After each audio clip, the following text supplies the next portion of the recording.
नमस्कार. Union budget यावेळी शनिवारी आलेलं आहे 1 फेब्रुवारीला. त्यामुळं पूर्ण दिवस नॉर्मल मार्केट चालू असणार आहे. बऱ्याच लोकांचं कन्फ्युजन असतं की बजेटच्या दिवशी काय करायचं, काय स्ट्रॅटेजी असायला पाहिजे.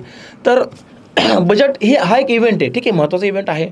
पण एवढं डोक्यावर घेण्याची गरज नाही आहे. बाकी आपल्याला खूप दिवस मार्केट बाकी दिवस पण मार्केट आपलं चालू असतंच.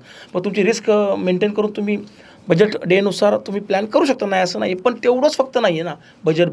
बाकीचं आपल्याला ट्रेडिंग करायला बाकीचे चान्सेस पण आपल्याला खूप मिळतात. तर झालं आहे काय, मागचा साधारण 1 महिना मार्केट कंटिन्यू खाली आलेलं आहे निफ्टी, बँक निफ्टी. आणि जर आज बघितलं 28 जानेवारीला, तर आज बाउन्स बॅक दिलेला आहे. म्हणजे आपण असं अंदाज लावू शकतो की कदाचित हा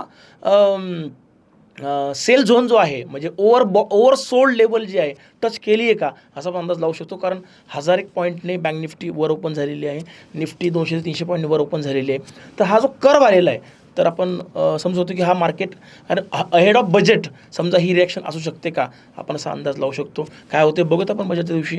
आणि फार्मास्युटिकल, IT, ऑटोमोबाईल, इन्फ्रा, हे जे सेक्टर्स आहेत त्याकडं फोकस तुम्ही केलं पाहिजे. आणि बघूयात मग काय होतं बजेटमध्ये. थँक्यू, धन्यवाद.